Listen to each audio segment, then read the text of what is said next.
भगवान, बहुत ध्यान से सुनिएगा, भगवान ऋषभदेव कहते हैं कि जब तक माँ बाप है तब तक मातृ देवो भव पितृ देवो भव,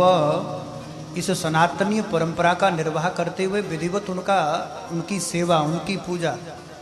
और पुत्र का जो धर्म बताया है, बहुत ध्यान से सुनना। माता पिता की आज्ञा का 100 अक्षर पालन करना। जब तक माता पिता है उनकी सेवा करना और भैया 100 अक्षर उनकी आज्ञा का पालन करना। लेकिन भगवान कहते हैं कि मनुष्य प्रमादवश तो कुकर्म करने में लगा रहता है, उसकी जो प्रवृत्ति है वो इंद्रियों की तृप्ति के लिए बनी रहती है। और जब तक हमारे हृदय में, मन में इंद्रियों के विषयों को भोगने की कामना बनी रहेगी, भगवान कहते हैं मैं इसको बिल्कुल भी अच्छा नहीं समझता, क्योंकि इसके कारण आत्मा को ये असत और दुखदायक शरीर ही प्राप्त होता है। बेटा, जब तक जीव को आत्म तत्व की जिज्ञासा जब तक हृदय में नहीं होती, तब तक अज्ञानवश देहादिक द्वारा उसका अपना जो स्वरूप है वो छिपा रहता है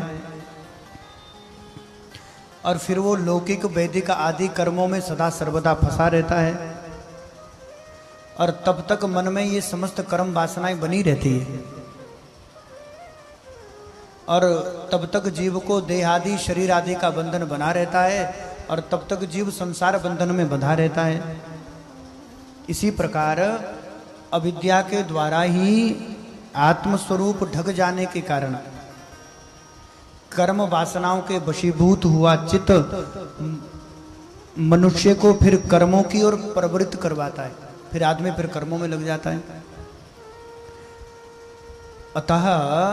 जब तक जीवन में भगवान वासुदेव से प्रीति ना बन जावे, तब तक ये शरीर देह का बंधन छूटना अति कठिन है। स्वार्थ में पागली जीव जब तक विवेक दृष्टि का आश्रय लेकर इंद्रियों की चेष्टाओं को मिथ्या नहीं देखता, तब तक आत्म स्वरूप की स्मृति खो बैठने के कारण अज्ञान वश विषय प्रदान ग्रह आदि में वो जीव आसक्त बना रहता है और फिर तरह तरह के कलेश जीवन में उठाता रहता है। इस प्रकार संसार सागर से पार होने में कुशल और धैर्य, उद्यम और सतोगुण विशिष्ट पुरुष को चाहिए कि सबकी आत्मा और गुरु स्वरूप भगवान में भक्ति भाव रखने से मुझ में समर्पित भाव होने पर, तृष्णा का त्याग करने पर,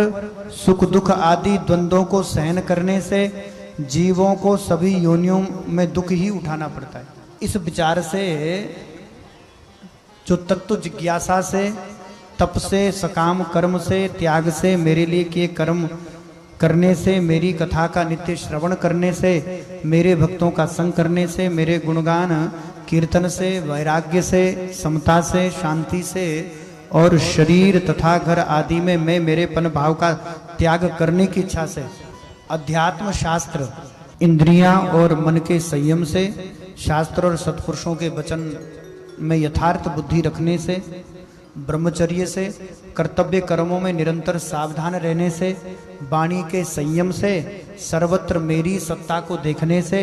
अनुभव ज्ञान सहित तत्व विचार के द्वारा योग साधना से,